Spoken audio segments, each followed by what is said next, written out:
ਅਸੀਂ ਨਾ ਆਪਣੀ ਟੈਂਪਰੇਰੀ ਲਾਈਫ ਲਈ ਹਰ ਇੱਕ ਚੀਜ਼ ਪਰਮਾਨੈਂਟ ਭਾਲਦੇ ਹਾਂ।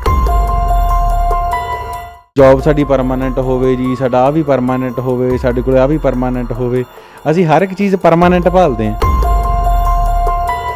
ਪਰ ਲਾਈਫ ਸਾਡੀ ਟੈਂਪਰੇਰੀ ਹੈ। ਤੁਸੀਂ ਇਮੈਜਿਨ ਕਰਕੇ ਦੇਖੋ ਵੀ ਉਹਨਾਂ ਦੇ ਬੱਚੇ ਨੂੰ 5-7 ਮਹੀਨਿਆਂ ਦੇ ਬੱਚੇ ਨੂੰ ਉੱਪਰ ਸੁੱਟ ਕੇ ਵਰਸ਼ਾ ਕਰ ਦਿੱਤਾ ਜਾਂਦਾ, ਉਹਦੇ 'ਤੇ ਉਹ ਤਤੀਰੀਆਂ, ਉਹਦੀਆਂ ਖੂਨ ਦੀਆਂ ਆਂਦਰਾਂ ਬੱਚੇ ਦੀਆਂ ਪਾੜ ਕੇ ਉਹ ਮਾਂ ਦੇ ਮੂੰਹ 'ਤੇ ਖੂਨ ਮਲਿਆ ਜਾਂਦਾ, ਉਹ ਫਿਰ ਵੀ ਸ਼ੁਕਰ 'ਚ ਹੈ। ਕੀ ਫਰਕ ਹੈ ਉਹਨਾਂ ਦੇ ਵਿੱਚ ਤੇ ਸਾਡੇ ਵਿੱਚ? ਤੋ ਅੱਧੀ ਲੋਕ ਅਸੀਂ ਐਂ ਮਰਾਂਗੇ। ਅੱਜ ਤੁਸੀਂ ਦੇਖੋ, ਅਸੀਂ ਡਰ ਨਾਲ ਮਰਾਂਗੇ ਬਹੁਤ ਅੱਜ ਦੀ ਤਰੀਕ 'ਚ। ਹੋ ਸਕਦਾ ਬਿਮਾਰੀ ਨਾਲ ਘੱਟ ਮਰਨ ਤੇ ਡਰ ਨਾਲ ਵੱਧ ਮਰਨ। ਜਿਵੇਂ ਹੁਣ ਨੌਜਵਾਨੀ ਨੂੰ ਗੱਲ ਕਰੀਏ ਤਾਂ ਨੌਜਵਾਨੀ ਨੂੰ ਜ਼ਿਆਦਾਤਰ ਇਹ ਪਤਾ ਹੁੰਦਾ ਵੀ ਕਿਹੜੇ ਲੀਡਰ ਨੇ ਕਿਹੜਾ ਬਿਆਨ ਦਿੱਤਾ ਤੇ ਕਿਹੜੇ ਕਲਾਕਾਰ ਦਾ ਕਿਹੜਾ ਗਾਣਾ ਆਇਆ। ਪਰ ਇਤਿਹਾਸ ਦੀ ਗੱਲ ਕਰੀਏ, ਹੋ ਸਕਦਾ ਅਸੀਂ ਵੀ ਉਹਨਾਂ ਚਾਹੁੰਦੇ ਹੋਈਏ, ਪਰ ਇਤਿਹਾਸ ਦੀ ਬਹੁਤ ਘੱਟ ਨੌਲੇਜ ਆ। ਸਾਨੂੰ ਮਹਿਸੂਸ ਹੀ ਨਹੀਂ ਹੋ ਰਿਹਾ ਵੀ ਸਾਡੇ ਘਰ ਨੂੰ ਅੱਗ ਲੱਗੀ ਹੈ ਜਾਂ ਅਸੀਂ ਸੜਦੇ ਪਏ ਹਾਂ, ਬਲਦੇ ਪਏ ਹਾਂ। ਸਾਨੂੰ ਨਾ ਸਾਰਿਆਂ ਨੂੰ 2 ਕਿਤਾਬਾਂ ਜ਼ਰੂਰ ਪੜ੍ਹਨੀਆਂ ਚਾਹੀਦੀਆਂ, ਸਿੱਖ ਰਾਜ ਕਿਵੇਂ ਬਣਿਆ ਤੇ ਕਿਵੇਂ ਗਿਆ, ਤੇ ਸਾਨੂੰ ਇਹ ਮਹਿਸੂਸ ਹੋਵੇ ਵੀ ਅਸੀਂ ਕੌਣ ਸੀ ਤੇ ਕੀ ਬਣ ਗਏ। ਅਕਾਲ ਚੈਨਲ ਨੂੰ ਸਬਸਕ੍ਰਾਈਬ ਕਰੋ। ਨਵੀਂ ਵੀਡੀਓਜ਼ ਦੀ ਨੋਟੀਫਿਕੇਸ਼ਨ ਦੇ ਲਈ ਬੈਲ ਆਈਕਨ ਨੂੰ ਕਲਿੱਕ ਕਰਨਾ ਨਾ ਭੁੱਲਣਾ। ਅਕਾਲ ਚੈਨਲ ਦੇਖ ਰਹੇ ਦੇਸ਼ ਵਿਦੇਸ਼ ਦੇ ਸਾਰੇ ਹੀ ਦਰਸ਼ਕਾਂ ਦਾ ਨਿੱਘਾ ਸਵਾਗਤ ਹੈ। ਮੈਂ ਹਾਂ ਜਗਮੀਤ ਸਿੰਘ। ਅਸੀਂ ਗੱਲਬਾਤ ਕਰਾਂਗੇ, ਜਿਵੇਂ ਵਾਇਰਸ ਫੈਲਿਆ ਹੋਇਆ ਪੂਰੇ ਸੰਸਾਰ ਦੇ ਵਿੱਚ, ਤਿਉਂ ਹੀ ਪੰਜਾਬ ਦੇ ਵਿੱਚ ਹੈ। ਸਾਰਾ ਜਿਹੜੇ ਲੋਕ ਹੈਗੇ ਆ ਉਹ ਘਰਾਂ ਦੇ ਵਿੱਚ ਬੈਠੇ ਆ। ਮਾੜਾ ਮੋਟਾ ਜਿਹੜਾ ਕੰਮਕਾਰ ਚੱਲ ਰਿਹਾ, ਪਰ ਜ਼ਿਆਦਾਤਰ ਲੋਕਾਂ ਨੂੰ ਜਿਹੜਾ ਸਮਾਂ ਜ਼ਿਆਦਾ ਉਹ ਘਰਾਂ ਦੇ ਵਿੱਚ ਬਿਤਾਉਣਾ ਪੈ ਰਿਹਾ। ਪਰ ਜਿਹੜੇ ਹੁਣ ਘਰਾਂ ਦੇ ਵਿੱਚ ਬੈਠੇ ਹੋਏ ਨੇ, ਉਹ ਘਰਾਂ ਦੇ ਵਿੱਚ ਟਾਈਮ ਕਿਸ ਤਰੀਕੇ ਨਾਲ ਟਪਾਉਣ। ਜ਼ਿਆਦਾਤਰ ਲੋਕ ਮੋਬਾਈਲਾਂ 'ਤੇ ਸੋਸ਼ਲ ਮੀਡੀਆ ਦੀ ਜਿਹੜੀ ਉਹ ਦੁਰਵਰਤੋਂ ਕਰ ਰਹੇ ਨੇ, TV ਦੇਖ ਰਹੇ ਨੇ, ਪਰ ਜਿਹੜਾ ਉਹ ਸਹੀ ਟਾਈਮ ਦੀ ਵਰਤੋਂ ਕਿਹੜੇ ਤਰੀਕੇ ਨਾਲ ਕਰਨ, ਅਸੀਂ ਸਾਰੇ ਤਰੀਕਿਆਂ ਦੇ ਸਾਰੇ ਐਂਗਲਾਂ ਤੋਂ ਗੱਲਬਾਤ ਕਰਾਂਗੇ। ਸਾਡੇ ਨਾਲ ਸਟੱਡੀ ਸਰਕਲ ਤੋਂ ਗੁਰਪ੍ਰੀਤ ਸਿੰਘ ਸ਼੍ਰੀ ਮੁਕਤਸਰ ਸਾਹਿਬ ਤੋਂ ਮੁੱਖ ਸੇਵਾਦਾਰ ਸਾਡੇ ਨਾਲ ਮੌਜੂਦ ਨੇ। ਅਸੀਂ ਗੱਲਬਾਤ ਕਰਦੇ ਹਾਂ। ਸਭ ਤੋਂ ਪਹਿਲਾਂ ਫਤਿਹ ਅੱਜ ਕਰਦੇ ਵੀਰ ਜੀ। ਵਾਹਿਗੁਰੂ ਜੀ ਕਾ ਖਾਲਸਾ, ਵਾਹਿਗੁਰੂ ਜੀ ਕੀ ਫਤਿਹ। ਖਾਲਸਾ, ਵਾਹਿਗੁਰੂ ਜੀ ਕੀ ਫਤਿਹ ਜੀ। ਗੁਰਪ੍ਰੀਤ ਸਿੰਘ ਜੀ, ਜਿਵੇਂ ਹੁਣ ਤੁਹਾਨੂੰ ਪਤਾ ਹੀ ਆ, ਪੂਰੇ ਸੰਸਾਰ ਦੇ ਵਿੱਚ ਇੱਕ ਵਾਇਰਸ ਫੈਲਿਆ ਹੋਇਆ, ਪਰ ਲੋਕ ਹੁਣ ਘਰਾਂ ਦੇ ਵਿੱਚ ਬੈਠੇ ਹੋਏ ਨੇ। ਇਸ ਦਾ ਲੋਕਡਾਊਨ ਦਾ ਜਿਹੜਾ ਉਹ ਫਾਇਦਾ, ਜਿਵੇਂ ਆਪਾਂ ਕਹਿ ਸਕਦੇ ਹਾਂ, ਇੱਕ ਪਾਸੇ ਦਾ ਨੁਕਸਾਨ ਤਾਂ ਬਹੁਤ ਜ਼ਿਆਦਾ ਹੋ ਰਿਹਾ, ਨੁਕਸਾਨ ਤਾਂ ਹੁਣ ਪੂਰਾ ਹੋਣਾ ਨਹੀਂ, ਪਰ ਲੋਕਡਾਊਨ ਦਾ ਫਾਇਦਾ ਵੀ ਲੈ ਸਕਦੇ ਹਾਂ। ਉਹ ਫਾਇਦਾ ਕਿਹੜੇ ਤਰੀਕੇ ਨਾਲ ਲੈ ਸਕਦੇ ਹਾਂ? ਦੇਖੋ ਜੀ, ਪਹਿਲਾਂ ਜਿਹੜਾ ਫਾਇਦਾ ਤੇ ਨੁਕਸਾਨ, ਆਪਾਂ ਜਦੋਂ ਇੱਕ ਗੱਲ ਕਹਿੰਦੇ ਹਾਂ ਕਿ ਵੀ ਹੁਕਮੇ ਅੰਦਰ ਸਭ ਕੋ ਬਾਹਰ ਹੁਕਮ ਨਾ ਕੋਈ, ਅਤੇ ਸਾਨੂੰ ਇਹ ਵੀ ਚੀਜ਼ ਇਹ ਵੇਖਣੀ ਚਾਹੀਦੀ ਵੀ ਇਹ ਵੀ ਚੀਜ਼ ਇੱਕ ਹੁਕਮ ਦੇ ਵਿੱਚ ਹੀ ਹੈ। ਮੈਨੂੰ ਕਈ ਵਾਰੀ ਇਹ ਮਹਿਸੂਸ ਹੁੰਦਾ ਕਿ ਇਹ ਨਾ ਤੁਸੀਂ ਦੇਖੋ, ਚਲੋ ਇੱਕ ਤਾਂ ਹੋਰ ਐਂਗਲ ਬਿਮਾਰੀ ਫੈਲੀ ਹੋਈ ਹੈ ਜਾਂ ਉਹ ਸਾਰਾ ਕੁਛ, ਉਸ ਚੀਜ਼ ਨੂੰ ਤਾਂ ਆਪਾਂ ਸਾਰੇ ਵਾਰੀ ਡਿਸਕਸ਼ਨ ਦੇ ਵਿੱਚ ਲਿਆ ਹੀ ਰਹੇ ਹਾਂ। ਪਰ ਜੇ ਇਹਦਾ ਤੁਸੀਂ ਇੱਕ ਹੋਰ ਐਂਗਲ ਸੋਚਣ ਦੀ ਕੋਸ਼ਿਸ਼ ਕਰੋਗੇ ਨਾ, ਤਾਂ ਇਹ ਬੜਾ ਕੁਛ ਸੰਤੁਲਿਤ ਹੋ ਰਿਹਾ, ਮਤਲਬ ਬੈਲੈਂਸ ਹੋ ਰਹੀਆਂ ਸਾਰੀਆਂ ਚੀਜ਼ਾਂ। ਤੁਸੀਂ ਦੇਖੋ, ਜਿਹੜੀਆਂ ਚੀਜ਼ਾਂ ਆਪਾਂ ਪਹਿਲਾਂ ਜਿਹੜੇ ਕੰਮ ਰੋਕਣ ਲਈ ਮੂਵਮੈਂਟਸ ਚਲਾਉਂਦੇ ਸੀ ਕਿ ਜੀ ਸਾਡੇ ਵਿਆਹ ਸਾਦੇ ਹੋਣੇ ਚਾਹੀਦੇ ਜਾਂ ਈਵੈਂਟਸ ਸਾਦੇ ਹੋਣੇ ਚਾਹੀਦੇ ਆ, ਬਹੁਤਾ ਇਕੱਠ ਨਹੀਂ ਹੋਣੇ ਚਾਹੀਦੇ, ਉਹ ਆਪਣੇ ਆਪ ਹੀ ਹੋ ਰਹੇ ਆ। ਮੈਂ ਪੋਜ਼ੀਟਿਵ ਐਂਗਲ ਦੀ ਗੱਲ ਕਰ ਰਿਹਾ। ਫਿਰ ਸਰ, ਇੱਕ ਕਹਾਵਤ ਜੀ ਵੀ ਮੈਨੂੰ ਯਾਦ ਆਈ, ਉਹ ਮਸ਼ਹੂਰ ਹੋਈ ਸੀ, ਸਾਦੇ ਵਿਆਹ ਸਾਦੇ ਭੋਗ, ਨਾ ਚਿੰਤਾ ਨਾ ਰੋਗ। ਨਾ ਆਪਣੇ ਉਹ ਇੱਕ ਜਿਹੜੀ ਗੁਰੂ ਗੋਬਿੰਦ ਸਿੰਘ ਸਟੱਡੀ ਸਰਕਲ ਨੇ ਇੱਕ ਮੂਵਮੈਂਟ ਵੀ ਚਲਾਈ ਹੋਈ ਹੈ, ਸਾਡੇ ਵੀਰ ਨੇ ਸਰਦਾਰ ਸ਼ਮਸ਼ੇਰ ਸਿੰਘ ਜੀ, ਖੇਤਰ ਸਕੱਤਰ ਨੇ, ਪੁਲਿਸ ਦੇ 'ਚ ਇੰਸਪੈਕਟਰ ਨੇ ਤਲਵੰਡੀ ਸਾਬੋ ਖੇਤਰ ਦੇ। ਸੋ ਇਹ ਨਾਅਰਾ ਪੰਜਾਬ ਖੇਤੀਬਾੜੀ ਯੂਨੀਵਰਸਿਟੀ ਦੇ ਬਹੁਤ ਹੀ ਸਤਿਕਾਰਯੋਗ ਜਿਹੜੇ ਵੀਰ ਡਾਕਟਰ ਸਰਬਜੀਤ ਸਿੰਘ ਜੀ ਰੇਣੂਕਾ, ਉਹਨਾਂ ਵੱਲੋਂ ਪ੍ਰਚਲਿਤ ਕੀਤਾ ਗਿਆ ਸੀਗਾ ਇਹ ਨਾਅਰਾ। ਅਤੇ ਉਹਦੀ ਵੀ ਇੱਕ ਵੱਡੀ ਮੂਵਮੈਂਟ ਚੱਲੀ, ਅਤੇ ਉਹਨਾਂ ਤੋਂ ਪ੍ਰੇਰਨਾ ਲੈਂਦਿਆਂ ਹੋਇਆਂ ਗੁਰੂ ਗੋਬਿੰਦ ਸਿੰਘ ਸਟੱਡੀ ਸਰਕਲ ਨੇ ਵੀ ਫਰੀਦਕੋਟ, ਮੁਕਤਸਰ, ਬਠਿੰਡਾ ਜ਼ੋਨ 'ਚ ਸਾਦੇ ਵਿਆਹ ਸਾਦੇ ਭੋਗ, ਨਾ ਕਰਜ਼ਾ ਨਾ ਚਿੰਤਾ ਰੋਗ, ਇਹ ਇੱਕ ਮੂਵਮੈਂਟ ਚਲਾਈ ਹੋਈ ਹੈ ਜੀ। ਜਿਵੇਂ ਹੁਣ ਆਪਾਂ ਗੱਲਬਾਤ ਕਰ ਰਹੇ ਸੀ, ਲੋਕਡਾਊਨ ਦਾ ਸਹੀ ਫਾਇਦਾ ਕੀ ਹੋ ਸਕਦਾ ਸਾਨੂੰ? ਆਪਾਂ ਫਾਇਦੇ ਦੀ ਗੱਲ 'ਤੇ ਆਈਏ, ਫਾਇਦਾ ਕਿਵੇਂ ਲਿਆ ਜਾ ਸਕਦਾ? ਇਹ 'ਚ ਨਾ 2 ਤਰ੍ਹਾਂ ਦੇ ਵਿੱਚ ਵੀ, ਇੱਕ ਤਾਂ ਅਸੀਂ ਨਿੱਜੀ ਤੌਰ 'ਤੇ ਫਾਇਦਾ ਕਿਵੇਂ ਲੈ ਸਕਦੇ ਹਾਂ, ਇੱਕ ਅਸੀਂ ਸਮਾਜ ਦਾ ਜੋ ਕੀ ਕਰ ਸਕਦੇ, ਸਮਾਜ ਦੇ ਵਿੱਚ ਕੀ ਅਸੀਂ ਕਰ ਸਕਦੇ ਹਾਂ। ਤੋ ਨਿੱਜੀ ਫਾਇਦਾ ਤਾਂ ਮੈਨੂੰ ਇਹ ਲੱਗਦਾ ਵੀ ਸਾਨੂੰ ਪਹਿਲਾਂ ਤਾਂ ਸਾਰਿਆਂ ਨੂੰ ਨਾ ਇਹ ਲੱਗਦਾ ਵੀ ਸਾਨੂੰ ਸੈਲਫ ਐਨਾਲਿਸਿਸ ਪੀਰੀਅਡ ਵਜੋਂ ਲੈਣਾ ਚਾਹੀਦਾ ਲੋਕਡਾਊਨ ਨੂੰ, ਵੀ ਅਸੀਂ ਆਤਮ ਚਿੰਤਨ ਦੇ ਵਜੋਂ ਲੈਣਾ ਚਾਹੀਦਾ, ਵੀ ਅਸੀਂ ਆਪਣੇ ਆਪ ਦੀ ਇੱਕ ਚਿੰਤਨ ਕਰੀਏ ਵੀ ਅਸੀਂ ਕਿੱਥੇ ਖੜ੍ਹੇ ਹਾਂ। ਕਿਉਂਕਿ ਨਾ ਦੇਖੋ, ਆਮ ਤੌਰ 'ਤੇ ਅਸੀਂ ਦੂਜਿਆਂ ਬਾਰੇ ਜ਼ਿਆਦਾ ਜਾਣਨ ਦੀ ਕੋਸ਼ਿਸ਼ ਕਰਦੇ ਹਾਂ, ਦੂਜਿਆਂ ਬਾਰੇ ਜ਼ਿਆਦਾ ਦੱਸਣ ਦੀ ਕੋਸ਼ਿਸ਼ ਕਰਦੇ ਹਾਂ, ਅਸੀਂ ਆਪਣੇ ਆਪ ਨੂੰ ਨਹੀਂ ਖੋਜਦੇ। ਅੰਗਰੇਜ਼ੀ ਦੀ ਇੱਕ ਲਾਈਨ ਵਰਡ ਹੈਗਾ ਇੰਪਰੂਵਮੈਂਟ, ਅਤੇ ਉਹ ਆਈ ਤੋਂ ਸ਼ੁਰੂ ਹੁੰਦਾ। ਇੰਪਰੂਵਮੈਂਟ ਬਿਗਨਸ ਵਿਦ ਆਈ, ਜਾਂ ਇੰਪਰੂਵਮੈਂਟ ਸਟਾਰਟਸ ਫਰੋਮ ਆਈ। ਸੁਧਾਰ ਹਮੇਸ਼ਾ ਆਈ ਬਣਾਉਂਦਾ ਮੈਂ, ਇੰਪਰੂਵਮੈਂਟ ਮਤਲਬ ਸੁਧਾਰ ਜਾਂ ਇੰਪਰੂਵਮੈਂਟ ਹਮੇਸ਼ਾ ਆਪਣੇ ਆਪ ਤੋਂ ਸ਼ੁਰੂ ਹੁੰਦੀ ਹੈ, ਇਹ ਕਿਸੇ ਹੋਰ ਤੋਂ ਨਹੀਂ ਸ਼ੁਰੂ ਹੁੰਦੀ। ਤਾਂ ਸਾਨੂੰ ਇਹ ਚਾਹੀਦਾ ਹੈ ਕਿ ਸਾਨੂੰ ਜਿਹੜਾ ਸੁਧਾਰ ਹੈਗਾ ਉਹ ਆਪਣੇ ਆਪ ਤੋਂ ਸ਼ੁਰੂ ਕਰਨਾ ਚਾਹੀਦਾ। ਤੇ ਇਹਦੇ ਨਾਲ ਹੀ ਅਸੀਂ ਜਿੱਥੇ ਆਪਣੇ ਆਪ ਦਾ ਸੁਧਾਰ ਕਰਨਾ, ਉੱਥੇ ਅਸੀਂ ਸਮਾਜ ਦੇ ਭਲੇ ਲਈ ਕਿੰਨਾ ਕੁ ਆਪਣਾ ਯੋਗਦਾਨ ਪਾ ਸਕਦੇ ਹਾਂ, ਉਹ ਸਾਨੂੰ ਪਾਉਣਾ ਚਾਹੀਦਾ ਹੈ। ਕਿਵੇਂ ਆਪਣਾ ਸੁਧਾਰ ਕਿਵੇਂ ਕਰਨਾ ਚਾਹੀਦਾ ਹੈ, ਮੈਂ ਕਈ ਵਾਰੀ ਇੱਕ ਉਦਾਹਰਨ ਦਿੱਤੀ ਹੈ ਕਿ ਸਾਨੂੰ ਨਾ ਜਦੋਂ ਅਸੀਂ ਕਿਸੇ ਮੰਨ ਲਓ ਕਿਤੇ ਆਪਾਂ ਜਾਂਦੇ ਹਾਂ, ਕੋਈ ਜਰਨੀ ਕਰਦੇ ਹਾਂ, ਯਾਤਰਾ ਕਰਦੇ ਹਾਂ, ਤਾਂ ਜਿਵੇਂ ਜਿਵੇਂ ਅਸੀਂ ਯਾਤਰਾ ਆਪਣੀ ਕੰਪਲੀਟ ਕਰਦੇ ਹਾਂ ਨਾ, ਤਿਵੇਂ ਤਿਵੇਂ ਸਾਡੀ ਖੁਸ਼ੀ ਵੱਧਦੀ ਹੈ ਅੰਦਰ ਦੀ। ਜਿਵੇਂ ਉਦਾਹਰਨ ਦੇ ਤੌਰ 'ਤੇ ਲਈਏ, ਮੰਨ ਲਓ ਹੁਣ ਤੁਸੀਂ ਆਪਣੇ ਪਿੰਡ ਤੋਂ ਆਏ ਹੋ, ਮੰਨ ਲਓ ਹੁਣ ਤੁਸੀਂ ਆਪਣੇ ਪਿੰਡ ਜਾਣਾ ਹੈ ਅਤੇ ਤੁਹਾਡਾ ਪਿੰਡ ਤੁਹਾਡੀ ਮੰਜ਼ਿਲ ਹੈ, ਤੁਸੀਂ ਆਪਣੀ ਮੰਜ਼ਿਲ ਵੱਲ ਪਹੁੰਚਣਾ, ਮੰਜ਼ਿਲ 'ਤੇ ਪਹੁੰਚਣਾ ਹੈ। ਅਤੇ ਜਿਵੇਂ ਜਿਵੇਂ ਤੁਹਾਡੀ ਦੂਰੀ ਖਤਮ ਹੋਊਗੀ ਨਾ, ਜਿਵੇਂ ਮੰਨ ਲਓ ਇੱਥੋਂ ਤੁਰੋਗੇ ਅਤੇ ਜਿਵੇਂ ਜਿਵੇਂ ਤੁਸੀਂ ਆਪਣੇ ਪਿੰਡ ਵੱਲ, ਆਪਣੀ ਮੰਜ਼ਿਲ ਵੱਲ ਵਧੋਗੇ, ਤਿਵੇਂ ਤਿਵੇਂ ਨਾ ਤੁਹਾਨੂੰ ਅੰਦਰੋਂ ਇੱਕ ਖੁਸ਼ੀ ਹੋਊਗੀ ਵੀ ਮੇਰੀ ਦੂਰੀ ਜਿਹੜੀ ਖਤਮ ਹੋ ਰਹੀ ਹੈ, ਮੇਰੀ ਯਾਤਰਾ ਪੂਰੀ ਹੋ ਰਹੀ ਹੈ। ਅਤੇ ਉਸੇ ਤਰੀਕੇ ਦੇ ਨਾਲ ਹੀ ਨਾ ਅਸੀਂ ਕਿਸੇ ਬਾਰੇ ਪਤਾ ਨਹੀਂ ਕਿੰਨਾ ਕੁ ਜਾਣਦੇ ਹਾਂ, ਪਰ ਸਾਨੂੰ ਆਪਣੇ ਬਾਰੇ ਜ਼ਰੂਰ ਪਤਾ ਹੁੰਦਾ ਵੀ ਅਸੀਂ, ਸਾਡੀ ਯਾਤਰਾ ਅਧੂਰੀ ਹੈ ਕਿ ਪੂਰੀ ਹੈ। ਮਤਲਬ ਅਸੀਂ ਇਹ ਸਾਨੂੰ ਵੇਖਣ ਦੀ ਜ਼ਰੂਰ ਲੋੜ ਹੈਗੀ ਹੈ ਕਿ ਅਸੀਂ ਇੱਕ ਦੇਖੋ, ਸਾਨੂੰ ਸਾਰਿਆਂ ਨੂੰ ਮੌਤ ਆਉਣੀ ਹੈ, ਅਸੀਂ ਸਾਰਿਆਂ ਨੇ ਮਰਨਾ ਹੀ ਹੈ। ਇਹ ਇੱਕ ਸੱਚਾਈ ਹੈ ਜਿੱਥੋਂ ਸਾਨੂੰ ਜਿਹੜੀ ਕਦੇ ਵੀ ਉਹਦਾ ਉਹ ਕਾਰਨ ਕਰਤੇ ਵਸ ਹੈ। ਉਹ ਕੋਵਿਡ-19 ਵੀ ਹੋ ਸਕਦਾ, ਉਹ ਐਕਸੀਡੈਂਟ ਵੀ ਹੋ ਸਕਦਾ, ਕਾਰਨ ਕੋਈ ਵੀ ਹੋ ਸਕਦਾ ਹੈ, ਕਿਉਂਕਿ ਮਰਨਾ ਲਿਖਾਏ ਮੰਡਲ ਮੇ ਆਏ, ਅਸੀਂ ਮਰਨਾ ਤਾਂ ਲਿਖਾ ਕੇ ਹੀ ਆਏ ਹਾਂ ਨਾ। ਉਹ ਕਿਸੇ ਵੀ ਬਿਮਾਰੀ ਨਾਲ ਆ ਸਕਦਾ ਹੈ ਜਾਂ ਕਿਸੇ ਬਿਧ ਕੋਈ ਵੀ ਬਣ ਸਕਦੀ ਹੈ। ਪਰ ਮੈਂ ਇੱਕ ਜਿਹੜੀ ਗੱਲ ਕਹਿਣੀ ਚਾਹੁੰਦਾ ਵੀ ਮਰਨਾ ਅਸੀਂ ਸਾਰਿਆਂ ਨੇ ਆ, ਪਰ ਕੀ ਕੀ ਸਾਨੂੰ ਮਰਨ ਤੋਂ ਡਰਨਾ ਚਾਹੀਦਾ ਜਾਂ ਇੰਨਾ ਘਬਰਾਹਟ ਸਾਨੂੰ ਹੋਣੀ ਚਾਹੀਦੀ ਹੈ? ਦੇਖੋ, ਜਿਹੜੀ ਚੀਜ਼ ਨੇ ਜ਼ਿੰਦਗੀ 'ਚ ਆਉਣਾ ਹੀ ਆਉਣਾ, ਸਾਨੂੰ ਉਹਦੇ ਤੋਂ ਡਰਨਾ ਨਹੀਂ ਚਾਹੀਦਾ। ਮਸਕੀਨ ਸਾਹਿਬ ਇੱਕ ਬੜੀ ਪਿਆਰੀ ਗੱਲ ਕਹਿੰਦੇ ਹੁੰਦੇ ਸੀ ਵੀ ਜੇਕਰ ਜਦੋਂ ਸਾਡਾ ਸਰੀਰ ਉਹ ਸ਼ਮਸ਼ਾਨ ਘਾਟ ਪਹੁੰਚੇ, ਉਦੋਂ ਪਹਿਲਾਂ ਪਹਿਲਾਂ ਸਾਡਾ ਸੁਰਤ ਜਿਹੜੀ ਜਾਂ ਮਨ ਸਾਡਾ ਉਹ ਭਗਵਾਨ ਘਾਟ ਪਹੁੰਚਣਾ ਚਾਹੀਦਾ। ਸੋ ਇਹਦਾ ਮਤਲਬ ਕੀ ਸੀ ਵੀ ਅਸੀਂ ਸਾਡੀ ਇਹ ਜਿਉਂਦੇ ਸਰੀਰ ਦੇ ਵਿੱਚ ਰਹਿੰਦਿਆਂ ਹੋਇਆਂ ਜਿਉਂ ਜਲ ਮੈਂ ਜਲਾਏ ਖਟਾਨਾ ਤਿਉਂ ਜੋਤੀ ਸੰਗ ਜੋਤ ਸਮਾਨਾ ਹੋ ਜਾਣ, ਸਾਡੀ ਯਾਤਰਾ ਸਾਡੀ ਕੰਪਲੀਟ ਹੋ ਜਾਣੀ ਚਾਹੀਦੀ ਹੈ। ਔਰ ਇੱਕ ਗੱਲ ਤੁਸੀਂ ਨੋਟ ਕਰਿਓ ਜੇ, ਮੈਂ ਸੈਲਫ ਐਨਾਲਿਸਿਸ ਦੀ ਗੱਲ ਕਰ ਰਿਹਾ, ਆਪਾਂ ਗੱਲ ਉਸੇ ਪੁਆਇੰਟ 'ਤੇ ਆਵਾਂਗੇ ਕਿ ਅਸੀਂ ਲੋਕਡਾਊਨ ਦਾ ਪੋਜ਼ੀਟਿਵ ਯੂਜ਼ ਕਿਵੇਂ ਕਰ ਸਕਦੇ ਹਾਂ। ਮੈਂ ਰਿਪੀਟ ਕਰ ਰਿਹਾ ਕਿ ਜਿਵੇਂ ਜਿਵੇਂ ਸਾਡੀ ਯਾਤਰਾ ਖਤਮ ਹੁੰਦੀ ਹੈ ਨਾ, ਤਿਵੇਂ ਸਾਡੀ ਖੁਸ਼ੀ ਵੱਧਦੀ ਹੈ। ਹੁਣ ਅਸੀਂ ਦੇਖੋ ਆਪਣੀ ਸਾਰੀ ਉਮਰ ਦੇਖੀਏ, ਪਤਾ ਕੋਈ ਨਹੀਂ ਵੀ ਸਾਨੂੰ ਮੌਤ ਕੱਲ੍ਹ ਆ ਜਾਣੀ ਹੈ, ਪਰਸੋਂ ਆ ਜਾਣੀ ਹੈ, ਜਾਂ 10 ਸਾਲ ਠਹਿਰ ਕੇ, 50 ਸਾਲ ਠਹਿਰ ਕੇ, ਜਦੋਂ ਵੀ ਆਉਣੀ ਹੈ, ਪਰ ਆਉਣੀ ਜ਼ਰੂਰ ਹੈ।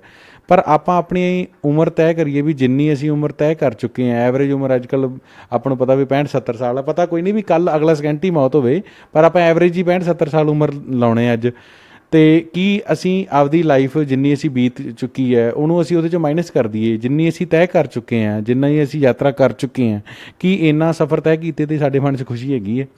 ਜੇ ਤਾਂ ਹੈਗੀ ਹੈ, ਇਟ ਮੀਨਸ ਕਿ ਮੇਰੀ ਦਿਸ਼ਾ ਠੀਕ ਹੈ।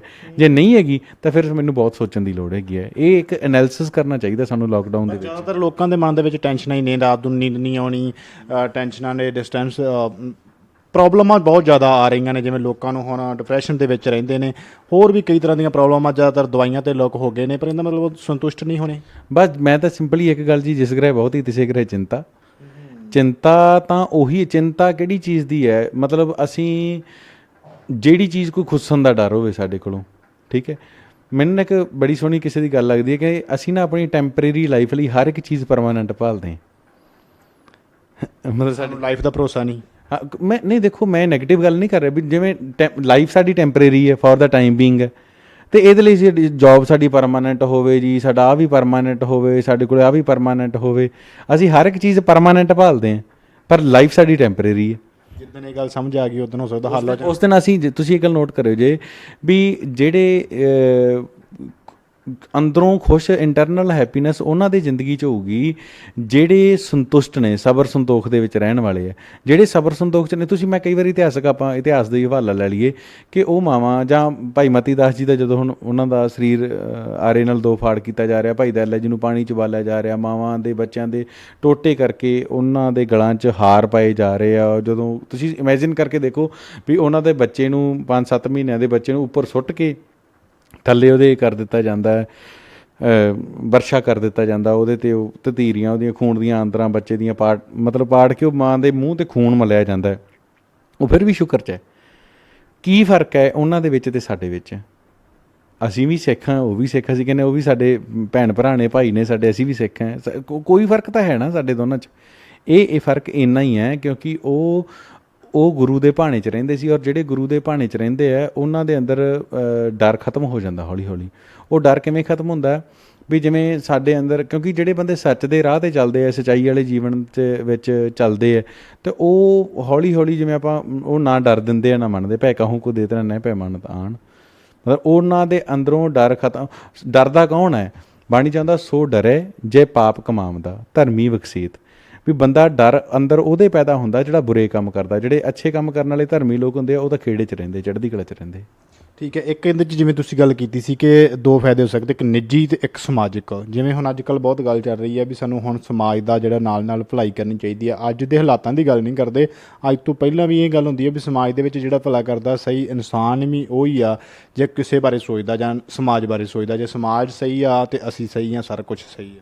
ਦੇਖੋ ਇਹ ਬਹੁਤ ਵਧੀਆ ਗੱਲ ਆ। ਮੈਂ ਇਹ ਗੱਲ ਕਹਿੰਦਾ ਵੀ ਜਿੱਥੇ ਸਾਨੂੰ ਗੁਰੂ ਸਾਹਿਬ ਜੀ ਨੇ ਵਿੱਚ ਦੁਨੀਆ ਸੇਵ ਕਮਾਈਏ ਤਾਂ ਦਰਗਾਹ ਵੈਸਨ ਪਾਈਏ ਦਾ ਹੁਕਮ ਕੀਤਾ ਕਿ ਜਿੱਥੇ ਤੁਸੀਂ ਦੁਨੀਆ ਦੇ ਵਿੱਚ ਸੇਵ ਕਮਾਓ ਭਾਈ, ਜਿੰਨੇ ਤੁਹਾਡੇ ਕੋਲ ਸਾਧਨ ਹੈਗੇ ਆ। ਜਿੱਥੇ ਅਸੀਂ ਫਿਰ ਸਰੀਰਕ ਲੋੜਾਂ ਦੀ ਪੂਰਤੀ ਲਈ ਕੁਝ ਕੰਮ ਕਰ ਰਹੇ ਹਾਂ, ਜਿਵੇਂ ਲੰਗਰ ਲਾਉਣਾ ਜਾਂ ਹੋਰ ਜਿਹੜੇ ਸੈਨੀਟਾਈਜ਼ਰ, ਹੁਣ ਮੈਂ ਅੱਜ ਦੇ ਸਮੇਂ ਦੀ ਗੱਲ ਕਰਦਾ ਮੈਂ, ਜੋ ਅਸੀਂ ਇਹ ਸੇਵਾ ਕਾਰਜ ਕਰ ਰਹੇ ਹਾਂ। ਪਰ ਇੱਕ ਨਾ ਸੇਵਾ ਹੋਰ ਵੀ ਬਹੁਤ ਵੱਡੀ ਹੈ ਜਿਹੜੀ ਸਾਨੂੰ ਗੁਰੂ ਸਾਹਿਬਾਨ ਨੇ ਸਿਖਾਈ ਆ, ਉਹ ਆ ਕਿਸੇ ਨੂੰ ਹੌਸਲਾ ਦੇਣ ਦੀ ਸੇਵਾ, ਕਿਸੇ ਨੂੰ ਚੜ੍ਹਦੀ ਕਲਾ ਦੇ ਵਿੱਚ ਲੈ ਕੇ ਆਉਣ ਦੀ ਸੇਵਾ, ਸੋਚ ਦੀ ਤਬਦੀਲੀ ਦੀ ਸੇਵਾ।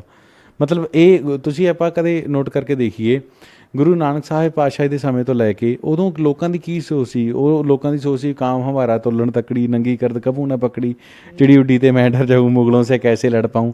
ਵੀ ਉਹ ਤੁਸੀਂ ਵੇਖੋ ਵੀ ਜਦੋਂ ਹਿੰਦੁਸਤਾਨ 'ਤੇ ਹਮਲਾ ਕਰਨ ਵਾਲੇ ਲੋਕ ਕੁਝ ਸੌਆਂ ਜਾਂ ਹਜ਼ਾਰਾਂ ਦੀ ਗਿਣਤੀ 'ਚ ਆਉਂਦੇ ਸੀ ਅਤੇ ਇੱਥੋਂ ਦੇ ਲੱਖਾਂ ਲੋਕਾਂ ਨੂੰ ਗੁਲਾਮ ਬਣਾ ਕੇ ਲੈ ਜਾਂਦੇ ਸੀ। ਤਾਂ 1469 ਤੋਂ ਲੈ ਕੇ 1708 ਦੇ ਵਿੱਚ ਐਸੀ ਕਿਹੜੀ ਤਬਦੀਲੀ ਆਈ ਵੀ ਹੁਣ ਉੱਧਰੋਂ ਲੱਖਾਂ ਦੀ ਗਿਣਤੀ 'ਚ ਆਉਂਦੇ ਆ ਅਤੇ ਇਹਦੇ 40 ਜਣੇ ਜਾਂ 100 ਜਣੇ ਭਜਾ ਦਿੰਦੇ। ਇੱਕ ਸਿੰਘ ਜਿਹੜਾ 1.25 ਲੱਖ ਤੇ 1.25 ਲੱਖ ਦੇ ਉਹ ਮਤਲਬ ਕਾਰਨ ਕੀ ਹੈ? ਉਹ ਇੱਕ 1.25 ਲੱਖ ਸੇ ਇੱਕ ਲੜਾਊਂ, ਇੱਕ ਸੋਚ ਦੀ ਤਬਦੀਲੀ ਸੀ। ਮਤਲਬ ਨਾ ਹਾਰਨ ਵਾਲੀ ਸੋਚ ਹੈ ਨਾ, ਮਤਲਬ ਹੁਣ ਹਿੰਮਤ ਵਾਲੀ ਸੋਚ, ਚੜ੍ਹਦੀ ਕਲਾ, ਆਖਰੀ ਦਮ ਤੱਕ ਜਿਹੜੀ ਵੀ ਹਾਰ ਨਹੀਂ ਮੰਨਣੀ, ਚਾਹੇ ਇੱਧਰ ਦਾ ਬਸ ਉੱਧਰ ਹਾਰ ਜਾਣਾ ਤੇ ਹਾਰ ਮੰਨ ਲੈਣੀ, ਦੋਨਾਂ ਗੱਲਾਂ 'ਚ ਬਹੁਤ ਫਰਕ ਹੈ ਨਾ। ਹਾਰ ਜਾਣਾ ਹੋਰ ਗੱਲ ਆ, ਹਾਰ ਮੰਨ ਲੈਣੀ ਹੋਰ ਚੀਜ਼ ਆ। ਜਿਹੜਾ ਹਾਰ ਹੀ ਮੰਨ ਗਿਆ ਤੇ ਉਹ ਹਾਰਿਆ ਤੇ ਡਰ ਗਿਆ ਸੋ ਮਰ ਗਿਆ, ਡਰ ਗਿਆ ਸੋ ਮਰ ਗਿਆ। ਤਾਂ ਅੱਧੀ ਲੋਕ ਅਸੀਂ ਐਂ ਮਰਾਂਗੇ ਅੱਜ। ਤੁਸੀਂ ਦੇਖੋ ਅਸੀਂ ਡਰ ਨਾਲ ਮਰਾਂਗੇ ਬਹੁਤੇ ਅੱਜ ਦੀ ਤਰੀਕ 'ਚ। ਹੋ ਸਕਦਾ ਬਿਮਾਰੀ ਨਾਲ ਘੱਟ ਮਰਨ ਤੇ ਡਰ ਨਾਲ ਵੱਧ ਮਰਨ, ਪਰ ਅਸੀਂ ਇਹਦੇ ਪੋਜ਼ੀਟਿਵ ਐਂਗਲ ਨਹੀਂ ਸੋਚ ਰਹੇ ਵੀ ਯਾਰ ਵਾਤਾਵਰਨ ਕਿੰਨਾ ਸਾਫ਼ ਹੋ ਗਿਆ, ਕੀ ਕੁਛ ਹੋ ਗਿਆ। ਔਰ ਪ੍ਰਮਾਤਮਾ ਨੇ ਸਾਨੂੰ ਇੱਕ ਸੈਲਫ ਐਨਾਲਿਸਿਸ ਕਰਨ ਦਾ ਸਮਾਂ ਦਿੱਤਾ ਹੈ, ਜੋ ਇੱਕ ਸਮਾਜ ਦੇ ਵਿੱਚ ਜੋ ਹੈ, ਜੇ ਅਸੀਂ ਇਹਨੂੰ ਐਂ ਪੋਜ਼ੀਟਿਵਲੀ ਲਈਏ। ਅਸੀਂ ਸਾਡਾ ਸਾਰਾ ਜ਼ੋਰ ਫੇਸਬੁੱਕ 'ਤੇ ਵਟਸਐਪ 'ਤੇ ਉਹਨੇ ਕੀ ਕਰਤਾ, ਕਿਹਨੇ ਕੀ ਕਰਤਾ, ਇਹਦੇ ਪਿੱਛੇ ਆਹ ਸਾਜ਼ਿਸ਼ ਤਾਂ ਨਹੀਂ, ਇਹਦੇ ਪਿੱਛੇ ਆਹ, ਸਾਰਾ ਜ਼ੋਰ ਇਹਦੇ 'ਤੇ ਲੱਗ ਰਿਹਾ ਜ਼ਿਆਦਾ। ਪਰ ਅਸੀਂ ਜਦੋਂ ਇਹ ਮੰਨਦੇ ਹਾਂ ਵੀ ਸਾਰਾ ਕੁਝ ਪਰਮਾਤਮਾ ਦੇ ਹੁਕਮ 'ਚ ਹੀ ਹੋ ਰਿਹਾ ਹੈ ਨਾ। ਜੇ ਅਸੀਂ ਹੁਣ ਨਮੋ ਕਾਲ ਕਾਲੇ ਪੜ੍ਹ ਰਹੇ ਹਾਂ ਤੇ ਨਮੋ ਸ਼ਾਂਤ ਰੂਪੇ ਵੀ ਪੜ੍ਹ ਰਹੇ ਹਾਂ, ਵੀ ਕੋਈ ਗੱਲ ਨਹੀਂ ਭਾਈ। ਜੇ ਕਿਸੇ ਨੇ ਚਲੋ ਮੰਨ ਲਓ ਵੀ ਇਹ ਜਿਵੇਂ ਵੀ ਹੋਇਆ, ਮੰਨ ਲਓ ਕਲੇਸ਼ ਕਿਸੇ ਨੇ ਪਾਇਆ ਹੀ ਹੈ, ਤੇ ਫਿਰ ਕਲੇਸ਼ ਪਾਉਣ ਵਾਲੇ ਨਮੋ ਕਾਲ ਕਾਲੇ ਵੀ ਤਾਂ ਹੈਗੇ ਹੀ ਹੈ, ਤੇ ਕੋਈ ਨਹੀਂ ਫਿਰ ਨਮੋ ਸ਼ਾਂਤ ਰੂਪੇ ਵੀ ਹੋ ਜਾਊਗਾ, ਕੋਈ ਗੱਲ ਨਹੀਂ।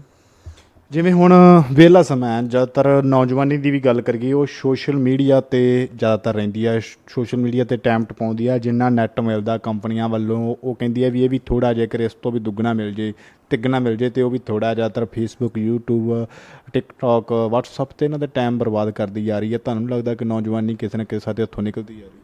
ਨਹੀਂ ਦੇਖੋ, ਇਹ ਬਿਲਕੁਲ ਸਹੀ ਗੱਲ ਆ ਵੀ ਮੈਂ ਨਹੀਂ ਇਹ ਗੱਲ ਕਹਿੰਦਾ ਵੀ ਸੋਸ਼ਲ ਸਾਈਟਸ ਦੀ ਵਰਤੋਂ ਨਹੀਂ ਕਰਨੀ ਚਾਹੀਦੀ, ਪਰ ਵੇਖੋ ਇਸ ਲਈ ਸਾਨੂੰ ਨਾ ਕਿਸੇ ਵੀ ਚੀਜ਼ ਦੀ ਵਰਤੋਂ ਹੀ ਕਰਨੀ ਚਾਹੀਦੀ ਹੈ, ਦੁਰਵਰਤੋਂ ਨਹੀਂ ਕਰਨੀ ਚਾਹੀਦੀ।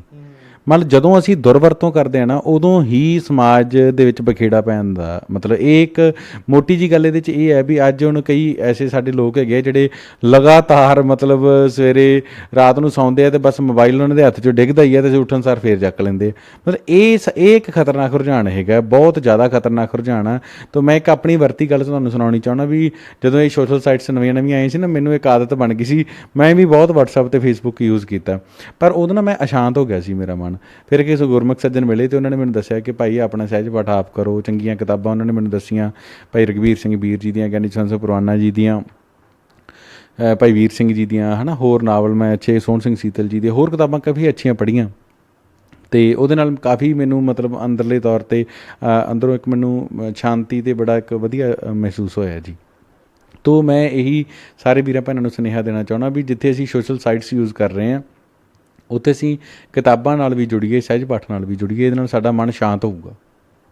ਜਿਵੇਂ ਤੁਸੀਂ ਸਹਿਜ ਪਾਠ ਦੀ ਪਹਿਲਾਂ ਵੀ ਗੱਲ ਕੀਤੀ, ਹੁਣ ਵੀ ਕੀਤੀ ਆ ਕਿ ਸਹਿਜ ਪਾਠ, ਜਿਵੇਂ ਤੁਸੀਂ ਕਿਹਾ ਵੀ ਹੁਣ ਜਿਹੜਾ ਘਰੇ ਸਮਾਂ ਬਿਤਾਉਣਾ, ਸਹਿਜ ਪਾਠ ਆਪਾਂ ਸੰਥਿਆ ਲੈ ਸਕਦੇ ਹਾਂ, ਹੈ ਨਾ। ਵੀ ਪ੍ਰਕਾਸ਼ ਕਰਕੇ ਦੇਖਣਾ ਚਾਹੀਦਾ। ਹਰ ਸਿੱਖ ਦਾ ਇੱਕ ਫਰਜ਼ ਬਣਦਾ ਵੀ ਇੱਕ ਵਾਰ ਜ਼ਿੰਦਗੀ ਦੇ ਵਿੱਚ ਪ੍ਰਕਾਸ਼ ਕਰਕੇ ਤਾਂ ਵੇਖੇ। ਹੋ ਸਕਦਾ ਵੀ ਉਹ ਹਰ ਮਹੀਨੇ, ਹਰ ਵਾਰੀ ਉਹ ਪ੍ਰਕਾਸ਼ ਕਰਦਾ ਹੀ ਰਹੇ ਜਾਂ ਗੁਰੂ ਗ੍ਰੰਥ ਸਾਹਿਬ ਨਾਲ ਪੱਕੇ ਤੌਰ 'ਤੇ ਜੁੜ ਜਾਵੇ। ਪਰ ਉਹ ਜੁੜੇ ਕਿਵੇਂ? ਹੁਣ ਘਰਾਂ 'ਚ ਬੈਠਾ, ਗੁਰੂ ਧਾਮਾਂ ਦੇ ਵਿੱਚ ਰੋਕ ਲੱਗੀ ਹੋਈ, ਉੱਥੇ ਉਹ ਜਾ ਨਹੀਂ ਸਕਦਾ। ਉਹ ਸੰਥਿਆ ਲਵੇ ਕਿਹੜੇ ਤਰੀਕੇ ਨਾਲ? ਦੇਖੋ ਹੁਣ ਤਾਂ ਨੈੱਟ 'ਤੇ ਵੀ ਕਈ ਸਾਧਨ ਅਵੇਲੇਬਲ ਹੈਗੇ ਆ, ਪਰ ਨੋ ਡਾਊਟ ਜਦੋਂ ਅਸੀਂ ਪੋਥੀ ਸਾਹਿਬ ਪ੍ਰਕਾਸ਼ ਕਰਕੇ ਹੈ ਨਾ, ਜਿਵੇਂ 4 ਭਾਗਾਂ 'ਚ ਸੈਂਚੀਆਂ ਵੀ ਆਉਂਦੀਆਂ ਅਤੇ 2 ਭਾਗਾਂ 'ਚ ਵੀ ਆਉਂਦੀਆਂ, ਅਤੇ ਅਸੀਂ ਜੇਕਰ ਉਹ ਸੈਂਚੀਆਂ ਅਵੇਲੇਬਲ ਨੇ, ਜੇ ਕਿਸੇ ਨੂੰ ਜ਼ਰੂਰਤ ਹੈ, ਜਿਵੇਂ ਸਾਡੇ ਲੋਕਲ ਏਰੀਆ ਦੇ ਵਿੱਚ ਅਸੀਂ ਉਹਨਾਂ ਤੱਕ ਪਹੁੰਚ ਕਰਕੇ ਹੀ ਸੰਸਥਾਵਾਂ ਸੈਂਚੀ ਫ੍ਰੀ ਵੰਡਣ ਦੀ ਸੇਵਾ ਵੀ ਕਰਦੀਆਂ ਪਈਆਂ। ਅਸੀਂ ਤਾਂ ਚਾਹੁੰਦੇ ਹਾਂ ਵੀ ਕੋਈ ਵੀਰ ਸਾਨੂੰ ਫੋਨ ਕਰੇ, ਸਹਿਜ ਪਾਠ ਕਰਨਾ ਚਾਹੁੰਦੇ ਹਾਂ ਅਸੀਂ ਉਹਨਾਂ ਤੱਕ ਉਹ ਸੈਂਚੀਆਂ ਪਹੁੰਚਾ ਵੀ ਸਕਦੇ ਹਾਂ। ਦੂਸਰੀ ਗੱਲ ਵੀ ਜੇ ਬਾਈ ਚਾਂਸ ਕੋਈ ਇਸ ਤਰ੍ਹਾਂ ਦੀ ਬਿਧ ਨਹੀਂ ਬਣਦੀ, ਅਤੇ ਉਹਦੇ 'ਚ ਇਹ ਕਾਰਨ ਹੈਗਾ ਕਿ ਆਪਾਂ ਸਾਡੇ ਹੁਣ ਮੋਬਾਈਲ 'ਤੇ ਸਹਿਜ ਪਾਠ ਦੀ ਜਿਹੜੀਆਂ ਕਈ ਐਪਸ ਹੈਗੀਆਂ, ਅਤੇ ਉਹਦੇ 'ਚ ਉੱਪਰ ਨਾਲ ਉਚਾਰਨ ਵੀ ਹੋ ਰਿਹਾ, ਅਤੇ ਨਾਲ ਉਹ ਅੱਗੇ ਸਕਰੋਲ ਵੀ ਅਸੀਂ ਕਰ ਸਕਦੇ ਹਾਂ, ਅਤੇ ਅਸੀਂ ਉੱਥੋਂ ਵੀ ਕਰ ਸਕਦੇ ਹਾਂ ਸਹਿਜ ਪਾਠ। ਹੈੱਡਫੋਨ ਲਾ ਕੇ ਅਸੀਂ ਉੱਥੋਂ ਵੀ ਸੁਣਦੇ ਹੁਣ ਤਾਂ ਬੜੇ ਸਾਧਨ ਹੈਗੇ ਆ। ਅਤੇ ਪਰ ਮੇਰਾ ਨਿੱਜੀ ਤੌਰ 'ਤੇ ਮੰਨਣਾ ਵੀ ਜਦੋਂ ਅਸੀਂ ਪੋਥੀ ਸਾਹਿਬ ਪ੍ਰਕਾਸ਼ ਕਰਕੇ ਸਹਿਜ ਪਾਠ ਕਰਦੇ ਹਾਂ, ਉਦੋਂ ਵੱਧ ਕੰਸਨਟ੍ਰੇਸ਼ਨ ਬਣਦੀ ਹੈ। ਇਹ ਮੇਰਾ ਇੱਕ ਨਿੱਜੀ ਐਕਸਪੀਰੀਅੰਸ ਹੈ। ਮੈਂ ਇੱਥੇ ਕੋਈ ਉਹ ਐਂ ਨਹੀਂ ਕਰਨਾ ਚਾਹੁੰਦਾ ਵੀ ਜਿਹੜੇ ਮੋਬਾਈਲ ਤੋਂ ਕਰਦੇ ਆ ਉਹਨਾਂ ਦੀ ਕੋਈ ਕੰਸਨਟ੍ਰੇਸ਼ਨ ਬਣ ਨਹੀਂ ਸਕਦੀ, ਪਰ ਮੇਰਾ ਇੱਕ ਨਿੱਜੀ ਅਨੁਭਵ ਮੈਨੂੰ ਇਹ ਲੱਗਦਾ ਵੀ ਸਾਨੂੰ ਜੇ ਅਸੀਂ ਉਵੇਂ ਪੋਥੀ ਪ੍ਰਕਾਸ਼ ਕਰਕੇ ਚੌਂਕੜੀ ਮਾਰ ਕੇ ਜਿਵੇਂ ਸਹਿਜ ਪਾਠ ਕਰਦੇ ਹਾਂ, ਤਾਂ ਇੱਕ ਜ਼ਿਆਦਾ ਸਾਨੂੰ ਆਨੰਦ ਬਣੂਗਾ ਜੀ। ਜਿਵੇਂ ਹੁਣ ਨੌਜਵਾਨੀ ਨੂੰ ਗੱਲ ਕਰੀਏ ਤਾਂ ਨੌਜਵਾਨੀ ਨੂੰ ਜ਼ਿਆਦਾਤਰ ਇਹ ਪਤਾ ਹੁੰਦਾ ਵੀ ਕਿਹੜੇ ਲੀਡਰ ਨੇ ਕਿਹੜਾ ਬਿਆਨ ਦਿੱਤਾ ਅਤੇ ਕਿਹੜੇ ਕਲਾਕਾਰ ਦਾ ਕਿਹੜਾ ਗਾਣਾ ਆਇਆ, ਪਰ ਇਤਿਹਾਸ ਦੀ ਗੱਲ ਕਰੀਏ, ਹੋ ਸਕਦਾ ਅਸੀਂ ਵੀ ਉਹਨਾਂ ਚਾਹੁੰਦੇ ਹੋਈਏ, ਪਰ ਇਤਿਹਾਸ ਦੀ ਬਹੁਤ ਘੱਟ ਨੌਲੇਜ ਆ। ਪਰ ਇਹੋ ਜਿਹੀਆਂ ਬਹੁਤ ਸਾਈਡਾਂ ਹੈਗੀਆਂ ਨੇ ਸੋਸ਼ਲ ਮੀਡੀਆ ਅਤੇ ਨੈੱਟ ਦੇ ਰਾਹੀਂ ਜਿਹੜੀਆਂ ਅਸੀਂ ਜਿੱਥੋਂ ਇਤਿਹਾਸ 'ਤੇ ਅਸੀਂ ਚਾਨਣਾ ਵੀ ਪਾ ਸਕਦੇ ਹਾਂ। ਉਹ ਨੌਜਵਾਨੀ ਨੂੰ ਕਿਹੜੇ ਉਪਰਾਲੇ ਕਰਨੇ ਚਾਹੀਦੇ ਵੀ ਜਿਹੜਾ ਇੱਕ ਵਾਰ ਇਤਿਹਾਸ ਤੋਂ ਵਾਕਫ ਤਾਂ ਹੋਣ ਆਪਦੇ। ਅਸਲ 'ਚ ਨਾ ਅਸੀਂ ਪੜ੍ਹਦੇ ਨਹੀਂ। ਜਦੋਂ ਮੈਂ ਇੱਕ ਗੱਲ ਕਹਿਣਾ ਨਾ ਵੀ ਸਾਨੂੰ ਨਾ ਅਜੇ ਨਾ ਇਹਦੀ ਲੋੜ ਨਹੀਂ ਮਹਿਸੂਸ ਹੋ ਰਹੀ ਅਤੇ ਭੁੱਖ ਨਹੀਂ ਮਹਿਸੂਸ ਹੋ ਰਹੀ। ਮੰਨ ਲਓ ਵੀ ਹੁਣ ਇੱਕ ਬੱਚਾ ਛੋਟਾ ਜਿਹਾ ਜਨਮ ਲੈਂਦਾ, ਜਦੋਂ ਉਹਦੇ ਮਤਲਬ ਉਹਨੂੰ ਭੁੱਖ ਲੱਗਦੀ ਹੈ, ਅਤੇ ਹੁਣ ਉਹਦੇ ਅੰਦਰ ਜੁਗਤ ਵੀ ਪੈਦਾ ਹੋ ਜਾਂਦੀ ਵੀ ਮੈਂ ਦੁੱਧ ਕਿਵੇਂ ਪੀਣਾ, ਠੀਕ ਹੈ। ਮਤਲਬ ਸਾਨੂੰ ਮਹਿਸੂਸ ਹੀ ਨਹੀਂ ਹੋ ਰਿਹਾ ਵੀ ਸਾਡੇ ਘਰ ਨੂੰ ਅੱਗ ਲੱਗੀ ਹੈ ਜਾਂ ਅਸੀਂ ਸੜਦੇ ਪਏ ਹਾਂ, ਬਲਦੇ ਪਏ ਹਾਂ। ਜਿਸ ਦਿਨ ਸਾਨੂੰ ਇਹ ਲੋੜ ਮਹਿਸੂਸ ਹੋ ਗਈ ਨਾ ਵੀ ਅਸੀਂ ਸੜਦੇ ਪਏ ਹਾਂ, ਮਰਦੇ ਪਏ ਹਾਂ, ਉਸ ਦਿਨ ਅਸੀਂ ਇਹਦੇ ਹੱਲ ਲੱਭਣ ਦੀ ਹੁਣ ਅੱਜ ਕੋਈ ਬੰਦਾ ਭੁੱਖਾ ਮਰਦਾ ਹੋਵੇ ਅਤੇ ਉਹ ਹੈ ਨਾ, ਅਤੇ ਉਹ ਕੋਈ ਨਾ ਕੋਈ ਰੋਟੀ ਦਾ ਹੱਲ ਲੱਭਣ ਦੀ ਕੋਸ਼ਿਸ਼ ਕਰਦਾ ਹੀ ਹੈ ਨਾ। ਪਰ ਫਿਰ ਵੀ ਮੈਂ ਇਹ ਚਾਹੁੰਦਾ ਵੀ ਅਸੀਂ ਜੇਕਰ ਮਤਲਬ ਜਦੋਂ ਇਤਿਹਾਸ ਦੀ ਗੱਲ ਆਉਂਦੀ ਹੈ, ਅਤੇ ਇਹ ਸਾਡੀ ਨਾ ਅਜੇ ਪ੍ਰਾਇਓਰਿਟੀ ਨਹੀਂ ਬਣੀ। ਜਿਸ ਦਿਨ ਮੈਂ ਕਈ ਵਾਰ ਕਹਿੰਦਾ ਸਾਨੂੰ ਨਾ ਸਾਰਿਆਂ ਨੂੰ 2 ਕਿਤਾਬਾਂ ਜ਼ਰੂਰ ਪੜ੍ਹਨੀਆਂ ਚਾਹੀਦੀਆਂ, ਸਿੱਖ ਰਾਜ ਕਿਵੇਂ ਬਣਿਆ ਅਤੇ ਕਿਵੇਂ ਗਿਆ। ਅਤੇ ਜਦੋਂ ਮੇਨ ਕਿਤਾਬਾਂ ਇਹ ਨੇ, ਸਿੱਖ ਰਾਜ ਆਇਆ ਕਿਵੇਂ ਅਤੇ ਗਿਆ ਕਿਵੇਂ। ਸੋਹਣ ਸਿੰਘ ਸੀਤਲ ਦੀਆਂ ਕਿਤਾਬਾਂ ਅਸੀਂ ਪੜ੍ਹੀਏ ਅਤੇ ਸਾਨੂੰ ਇਹ ਮਹਿਸੂਸ ਹੋਵੇ ਵੀ ਅਸੀਂ ਕੌਣ ਸੀ ਅਤੇ ਕੀ ਬਣ ਗਏ। ਹੁਣ ਮੈਂ ਕਈ ਵਾਰ ਸੋਚਦਾ ਨਾ ਵੀ ਚਲੋ ਜੋਬ ਕਰਨਾ ਸੀ, ਕਿਤੇ ਵੀ ਜਾਣਾ, ਜੋਗਰਾਫੀਕਲ ਏਰੀਆ ਬਦਲਦੇ ਰਹਿੰਦੇ ਆ, ਸਿਸਟਮ ਚੇਂਜ ਹੁੰਦੇ ਰਹਿੰਦੇ ਆ, ਕੋਈ ਵੱਡੀ ਗੱਲ ਨਹੀਂ ਹੁੰਦੀ ਹੈ ਨਾ। ਮੈਂ ਕਈ ਵਾਰ ਸੋਚਦਾ ਵੀ ਅੱਜ ਅਸੀਂ ਬਾਹਰਲੇ ਦੇਸ਼ਾਂ 'ਚ ਅਬਰੋਡ ਜਾਣ ਦੀਆਂ ਮਤਲਬ ਕਿੰਨੇ ਵਾਰੀ ਗੱਲ ਕਰਦੇ ਹਾਂ ਸਾਡਾ ਵੀਜ਼ਾ ਲੱਗ ਜੇ ਜਾਂ ਇਹ ਹੋ ਜੇ, ਪਰ ਉਹ ਵੀ ਇੱਕ ਸਮਾਂ ਸੀ ਜਦੋਂ ਅੰਗਰੇਜ਼ ਲੋਕ ਸਾਡੀ ਨੌਕਰੀ ਕਰਦੇ ਸੀ ਆ ਕੇ। ਉਹ ਵੀ ਇੱਕ ਸਮਾਂ ਸੀ ਸਾਡਾ ਰਾਜ ਸੀ। ਰਾਜ ਗਵਾ ਲਿਆ, ਕੋਈ ਨਹੀਂ, ਫੇਰ ਆ ਜਾਊਗਾ। ਠੀਕ ਹੈ, ਮਹਾਰਾਜ ਕਿਰਪਾ ਕਰੇ ਵੀ ਜਿਹੜਾ ਰਾਜ ਬਣਿਆ ਰਹੇ। ਹੋ ਸਕਦਾ ਉਸ ਤੋਂ ਵੱਡਾ ਰਾਜ ਆਉਣਾ ਹੋਵੇ, ਇੱਕ ਵਿਧੀ ਬਣੇ। ਗੁਰੂ ਸਾਹਿਬ ਕਿਰਪਾ ਕਰਨ। ਸਿੱਖ ਦਾ ਅਸਲ 'ਚ ਮੈਨੂੰ ਇਹ ਲੱਗਦਾ ਹੁੰਦਾ ਵੀ ਜਦੋਂ ਅਸੀਂ ਸੱਚ ਦੇ ਮੁਤਾਬਕ ਆਪਣਾ ਜੀਵਨ ਬਤੀਤ ਕਰਦੇ ਹਾਂ, ਅਤੇ ਸਾਰੀ ਵੇਖੋ ਵੀ ਔਰੰਗਜ਼ੇਬ ਦੇ ਵੇਲੇ ਵੀ ਤਾਂ ਜਿੱਥੇ ਗੁਰੂ ਸਾਹਿਬ ਸਿੱਖ ਬੈਠੇ ਸੀ, ਬਸ ਆਪਦੇ ਜਦੋਂ ਤੁਸੀਂ ਗੁਰੂ 'ਤੇ ਭਰੋਸਾ ਸੀ ਤੁਹਾਡਾ, ਅਤੇ ਤੁਹਾਡਾ ਰਾਜ ਹੀ ਸੀ। ਗੁਰੂ 'ਤੇ ਰਾਜ ਉਦੋਂ ਆਉਂਦੇ ਹੁੰਦੇ ਜਦੋਂ ਗੁਰੂ 'ਤੇ ਭਰੋਸਾ ਪੈਦਾ ਹੋਵੇ ਬਸ। ਠੀਕ ਹੈ, ਸਹੀ ਗੱਲ ਆ। ਪਰ ਜਿਵੇਂ ਹੁਣ ਤੁਸੀਂ ਗੱਲ ਕੀਤੀ ਵੀ ਨੌਜਵਾਨੀ ਨੂੰ ਜਿਹੜੀ ਉਹਦੀ ਵਰਤੋਂ ਸਹੀ ਕਰਨੀ ਚਾਹੀਦੀ ਹੈ ਅਤੇ ਇਤਿਹਾਸ ਤੋਂ ਜਾਣੂ ਹੋਣਾ ਜ਼ਰੂਰੀ ਆ। ਪਰ ਇੱਕ ਗੱਲ ਹੋਰ ਆ, ਜਿਵੇਂ ਹੁਣ ਅੱਜ ਕੱਲ੍ਹ ਦੇ ਨਿੱਕੇ ਨਿੱਕੇ ਬੱਚੇ ਮੋਬਾਈਲਾਂ ਦੀ ਵਰਤੋਂ ਜ਼ਿਆਦਾ ਕਰਨ ਲੱਗ ਪਏ ਆ। ਜੰਮਦਾ ਬੱਚਾ ਕਹਿੰਦੇ ਆ ਵੀ 1-2-3 ਸਾਲ ਦਾ ਬੱਚਾ ਹੁੰਦਾ, ਜਿਵੇਂ ਉਹ ਬੋਲਣ ਲੱਗਦਾ ਅਤੇ ਉਵੇਂ ਤਿਉਂ ਹੀ ਉਹਦੇ ਮਾਂ ਪਿਓ ਜਾਂ ਉਹਦੇ ਨਾਨਕੇ ਤੱਕ ਉਹਨੂੰ ਇੱਕ ਮੋਬਾਈਲ ਦਾ ਜਿਹੜਾ ਬਰਥਡੇ 'ਤੇ ਗਿਫਟ ਕਰ ਦਿੰਦੇ ਨੇ ਕਿ ਇੱਕ ਮੋਬਾਈਲ ਦੀ ਜਿਹੜੀ ਉਹ ਵਰਤੋਂ ਉਹਨੂੰ ਵੀ ਸਾਡਾ ਪੋਤਾ ਦੋਤਾ ਜਿਹੜਾ ਮੋਬਾਈਲ ਮੰਗਦਾ ਵੀ ਉਹਨੂੰ ਲੈ ਕੇ ਦਿਓ, ਨਹੀਂ ਤਾਂ ਜਿੱਦਾਂ ਕਰਦਾ। ਇੱਕ ਹੁਣ ਹੋਰ ਚੀਜ਼ ਨਵੀਂ ਆਈ ਆ ਵੀ ਸਕੂਲਾਂ ਦੀ ਜਿਹੜੀ ਉਹ ਪੜ੍ਹਾਈ ਆ ਉਹ ਵੀ ਔਨਲਾਈਨ ਕਰ ਦਿੱਤੀ ਆ। ਵੀ ਮੰਨ ਲਿਆ ਵੀ ਵਾਇਰਸ ਆ ਜਿਹੜਾ ਉਹ ਸਕੂਲ ਤਾਂ ਲੱਗ ਨਹੀਂ ਰਿਹਾ, ਵੀ ਉਹਨਾਂ ਦੀ ਪੜ੍ਹਾਈ ਲੋਸ ਨਾ ਹੋ ਜੇ, ਕਦੋਂ ਵੀ ਖੁੱਲ੍ਹ ਸਕਦਾ। ਹੋ ਸਕਦਾ ਸਵੇਰੇ ਆਪਣੀ ਇੰਟਰਵਿਊ ਚੱਲਣ ਤੋਂ ਪਹਿਲਾਂ ਹੀ ਇਹ ਇਜਾਜ਼ਤ ਆ ਜੇ ਵੀ ਸਕੂਲ ਲੱਗਣਗੇ। ਪਰ ਕੀ ਆ ਵੀ ਤੁਹਾਨੂੰ ਨਹੀਂ ਲੱਗਦਾ ਵੀ ਜੇਕਰ ਉਹ ਬੱਚਿਆਂ ਦੇ ਹੱਥਾਂ 'ਚ ਮੋਬਾਈਲ ਜਾਣਗੇ, ਠੀਕ ਹੈ ਪੜ੍ਹਾਈ ਲੋਸ ਹੋ ਰਹੀ ਆ, ਆਪਾਂ ਇਸ ਗੱਲ ਨਾਲ ਸਹਿਮਤ ਹਾਂ ਵੀ ਕਿਤੋਂ ਵੀ ਨਹੀਂ ਮੁੱਕਰੇ, ਪਰ ਜ਼ਿਆਦਾਤਰ ਮਾਪੇ ਉਹਨਾਂ ਦਾ ਧਿਆਨ ਨਾ ਕਰਦੇ ਹੋਣਗੇ, ਜ਼ਿਆਦਾਤਰ ਬੱਚੇ ਨਹੀਂ ਵੀ ਉੱਤੇ ਗੇਮਾਂ ਵੀ ਖੇਡਦੇ ਹੋਣ।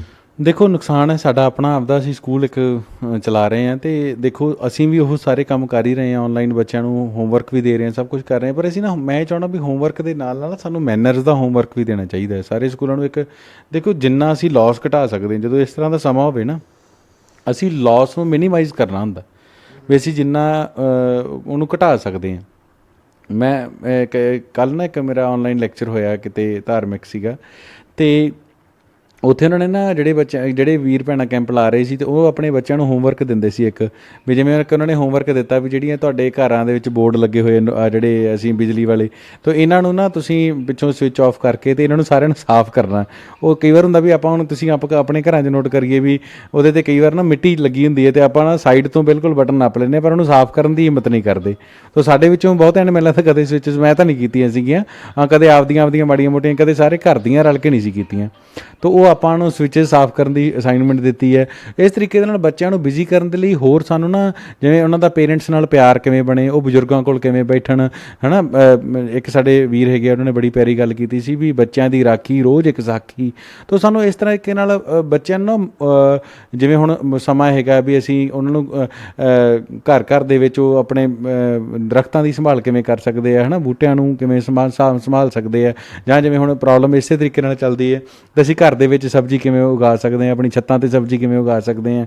ਤਾਂ ਇਹ ਨਿੱਕੀਆਂ ਨਿੱਕੀਆਂ ਚੀਜ਼ਾਂ ਹੈਗੀਆਂ ਵੀ ਜਿੱਥੇ ਉਹ ਜਿਵੇਂ ਉਹ ਡਰਮ ਜਾਂ ਅਸੀਂ ਗਮਲਿਆਂ ਦੇ ਵਿੱਚ ਕੱਦੂ ਦੀਆਂ ਵੱਲਾਂ ਲਾ ਸਕਦੇ ਹਾਂ, ਹੈ ਨਾ। ਅਤੇ ਮਤਲਬ ਉਹ ਅਸੀਂ ਰਿਸੋਰਸਿਸ ਨੂੰ ਮਤਲਬ ਕਿਵੇਂ ਆਪਦੇ ਖਰਚੇ ਘਟਾ ਸਕਦੇ ਹਾਂ, ਜਿਹਦੇ ਨਾਲ ਜੇ ਬਾਈ ਚਾਂਸ ਇਹ ਲੋਕਡਾਊਨ ਲੰਬਾ ਸਮਾਂ ਵੀ ਚੱਲਦਾ ਹੈ ਅਤੇ ਘੱਟੋ ਘੱਟ ਅਸੀਂ ਆਪਦੇ 'ਤੇ ਡਿਪੈਂਡੈਂਟ ਤਾਂ ਰਹਿ ਸਕੀਏ ਨਾ। ਸੋ ਬੱਚਿਆਂ ਨੂੰ ਇਹਨਾਂ ਚੀਜ਼ਾਂ ਬਾਰੇ ਸਾਨੂੰ ਮੋਟੀਵੇਟ ਕਰਨਾ ਚਾਹੀਦਾ। ਨੋ ਡਾਊਟ ਸਟੱਡੀ ਦਾ ਦੇਖੋ, ਮੈਂ ਇਹ ਸਮਝਦਾ ਵੀ 2-3 ਮਹੀਨਿਆਂ ਦੇ ਵਿੱਚ ਸਟੱਡੀ ਦਾ ਕੋਈ ਬਹੁਤ ਵੱਡਾ ਲਾਸ ਜਿਵੇਂ ਅਸੀਂ ਸੋਚੀਏ ਵੀ ਉਹ ਨਹੀਂ ਹੁੰਦਾ, ਪਰ ਜੇਕਰ ਸਾਡੇ ਬੱਚੇ ਮੈਨਰਸ ਨਾ ਸਿੱਖਣਗੇ, ਉਹ ਚੰਗੀ ਅਕਲ ਨਾ ਸਿੱਖਣਗੇ, ਤਾਂ ਕੱਲ੍ਹ ਨੂੰ ਜੋ ਮਰਜ਼ੀ ਬਣ ਜਾਣ, ਜੇ ਅੱਛੇ ਇਨਸਾਨ ਹੀ ਨਾ ਬਣੇ ਤਾਂ ਫਿਰ ਅਫਸਰ ਬਣਾ ਕੇ ਵੀ ਕੀ ਕਰਨਾ। ਬਿਲਕੁਲ ਜੀ, ਮੈਨੂੰ ਇਹ ਵੀ ਲੱਗਦਾ ਹੈ ਵੀ ਜੇਕਰ ਇਹ ਬੱਚਿਆਂ ਦੇ ਮਾਪੇ ਇਸ ਚੀਜ਼ 'ਤੇ ਪੂਰਾ ਧਿਆਨ ਨਾ ਦੇਣਗੇ ਤਾਂ ਹੋ ਸਕਦਾ ਇਸ ਚੀਜ਼ 'ਤੇ ਪਛਤਾਵਾ ਵੀ ਬਣ ਸਕਦਾ, ਕਿਉਂਕਿ ਅੱਜ ਬੱਚਿਆਂ ਨੂੰ 1 ਜਾਂ ਮਹੀਨੇ ਦੀ ਆਦਤ ਮੋਬਾਈਲ ਦੀ ਬਣੀ, ਹੋ ਸਕਦਾ ਸਾਰੀ ਉਮਰ ਹੀ ਨਾਲ ਚਲੀ ਜਾਵੇ।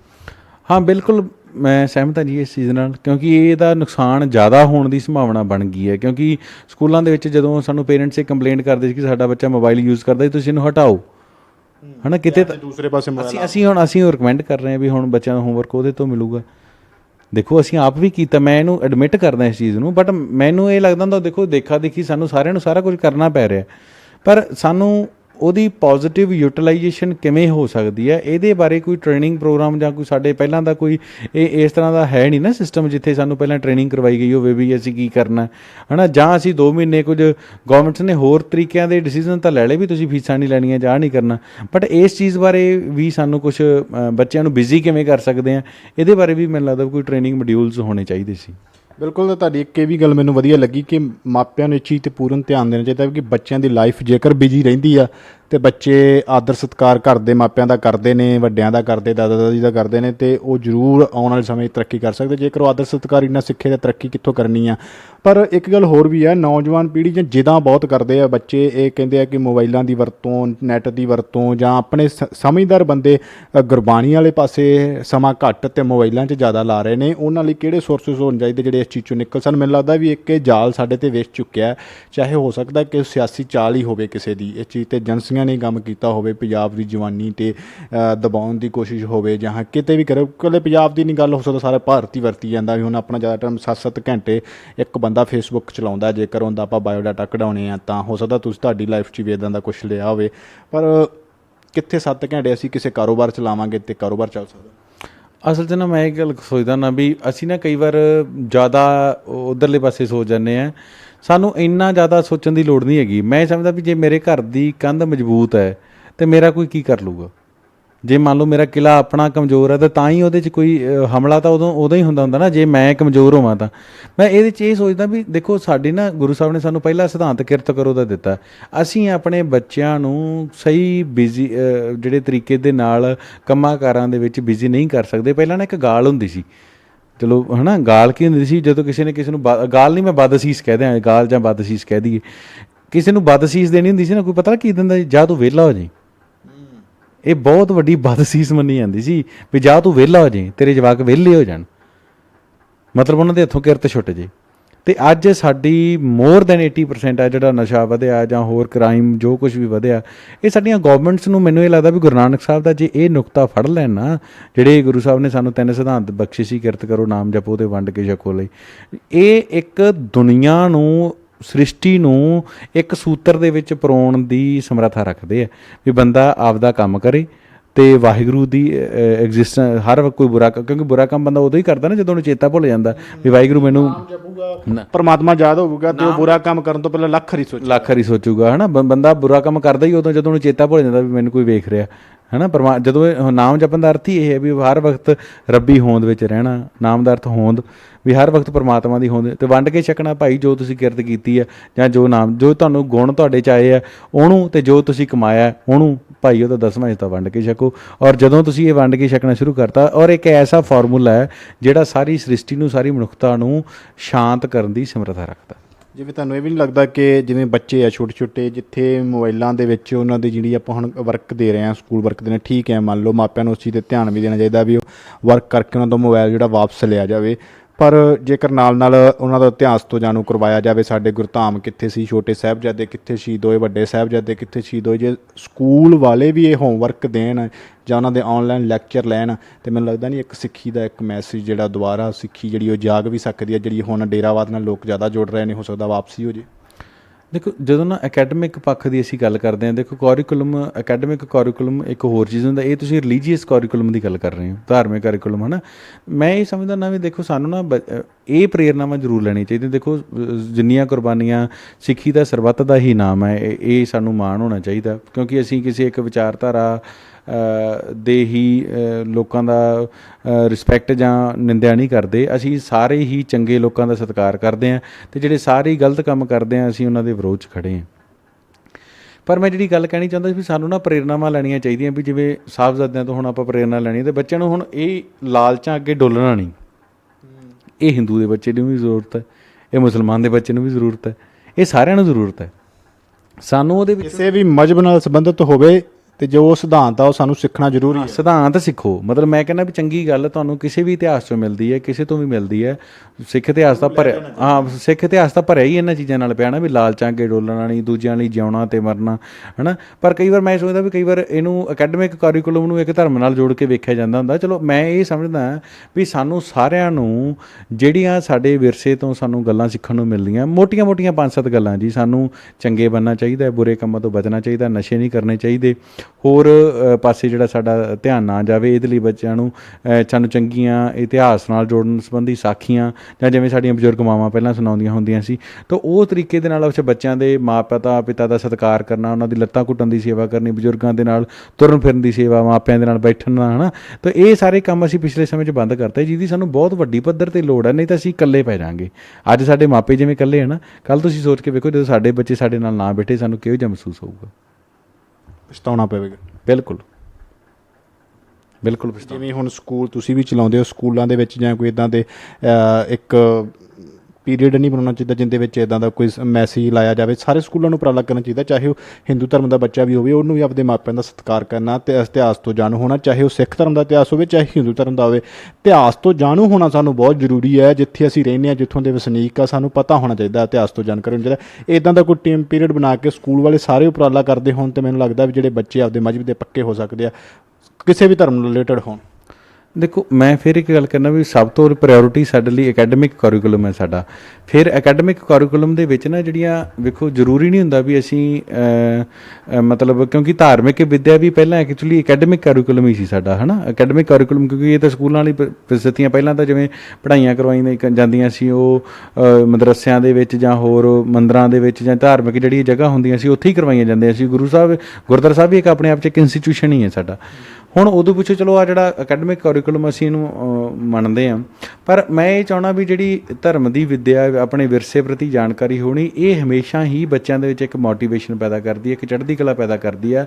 ਔਰ ਜਿੱਥੇ ਵੀ ਇਹ ਇੱਕ ਵੈਲਿਊਜ਼ ਬੇਸਡ ਜਿਹੜੀ ਐਜੂਕੇਸ਼ਨ ਦਿੱਤੀ ਜਾਂਦੀ ਹੈ, ਉੱਥੇ ਹਮੇਸ਼ਾ ਹੀ ਉਹ ਸਕੂਲ, ਉਸ ਇੰਸਟੀਟਿਊਸ਼ਨ, ਉਸ ਕਾਲਜ ਦੇ ਬੱਚੇ ਬਹੁਤ ਤਰੱਕੀ ਕਰਦੇ ਆ। ਬੇਸ਼ੱਕ ਉਹ ਜਿਹੜੀ ਤਰੱਕੀ ਇਨ ਦਾ ਸੈਂਸ, ਤਰੱਕੀ ਇਹ ਨਹੀਂ ਹੁੰਦੀ ਵੀ ਹੁਣ ਕਿ ਉਹ ਕਿੰਨੇ ਵੱਡੇ ਅਫਸਰ ਬਣਦੇ ਪਏ ਆ। ਤਰੱਕੀ ਇਹ ਹੁੰਦੀ ਹੈ ਕਿ ਸਮਾਜ ਦੇ ਵਿੱਚ ਉਹਨਾਂ ਦੀ ਪੋਜ਼ੀਟਿਵ ਦੇਣ ਕੀ ਹੈਗੀ ਹੈ। ਠੀਕ ਹੈ, ਬਹੁਤ ਬਹੁਤ ਧੰਨਵਾਦ ਤੁਹਾਡਾ। ਇਹ ਸਨ ਗੁਰਪ੍ਰੀਤ ਸਿੰਘ ਜੀ, ਸਟੱਡੀ ਸਰਕਲ ਦੇ ਸੇਵਾਦਾਰ ਸ਼੍ਰੀ ਮੁਕਤਸਰ ਸਾਹਿਬ ਤੋਂ, ਜਿਨ੍ਹਾਂ ਦੱਸਿਆ ਕਿ ਵਿਹਲੇ ਸਮੇਂ ਦੀ ਅਸੀਂ ਜਿਹੜੀ ਉਹ ਵਰਤੋਂ ਕਿਵੇਂ ਕਰ ਸਕਦੇ ਹਾਂ। ਲੋਕਡਾਊਨ ਦਾ ਸਮਾਂ ਜਿਹੜਾ ਉਹ ਵਿਹਲਾ ਜਾਂ ਨੈੱਟ ਦੀ ਜੇ ਦੁਰਵਰਤੋਂ ਕਰਦੇ ਆ, ਉਹਦੀ ਸਹੀ ਵਰਤੋਂ ਕਰਕੇ, ਸਹੀ ਇਸਤੇਮਾਲ ਕਰਕੇ ਉਹਦਾ ਜਿਹੜਾ ਫਾਇਦਾ ਕੀ ਚੱਕਿਆ ਸਕਦਾ, ਸਮਾਜ ਲਈ ਉਹਦੇ ਫਾਇਦੇ ਕੀ ਹੋ ਸਕਦੇ ਆ, ਸਾਡੇ ਨਿੱਜੀ ਫਾਇਦੇ ਉਹਦੇ ਲਈ ਕੀ ਹੋ ਸਕਦੇ ਆ। ਜਿਵੇਂ ਬੱਚਿਆਂ ਨੂੰ ਹੱਥਾਂ ਦੇ ਵਿੱਚ ਮੋਬਾਈਲ ਦਿੱਤੇ ਜਾ ਰਹੇ ਨੇ ਪੜ੍ਹਾਈ ਦੇ, ਇੱਕ ਉਹਨਾਂ ਮਾਪਿਆਂ ਨੂੰ ਵੀ ਧਿਆਨ ਦੇਣਾ ਚਾਹੀਦਾ ਕਿ ਉਹ ਜਦੋਂ ਪੜ੍ਹਾਈ ਸਕੂਲ ਦਾ ਕੰਮ ਆਉਂਦਾ ਉਹਨੂੰ ਕਰਵਾ ਕੇ ਜਿਹੜਾ ਉਸ ਤੋਂ ਬਾਅਦ ਮੋਬਾਈਲ ਆਪਦੇ ਕਬਜ਼ੇ ਵਿੱਚ ਕੀਤਾ ਜਾ ਸਕੇ, ਤਾਂ ਜੋ ਕਿ 1 ਮਹੀਨੇ ਜਾਂ 2 ਮਹੀਨਿਆਂ ਦੀ ਕੀਤੀ ਹੋਈ ਗਲਤੀ ਸਾਰੀ ਉਮਰ ਦਾ ਪਛਤਾਵਾ ਤੱਕ ਨਾ ਬਣ ਕੇ ਰਹਿ ਜਾਵੇ। ਦਿਓ ਇਜਾਜ਼ਤ। ਵਾਹਿਗੁਰੂ ਜੀ ਕਾ ਖਾਲਸਾ, ਵਾਹਿਗੁਰੂ ਜੀ ਕੀ ਫਤਿਹ।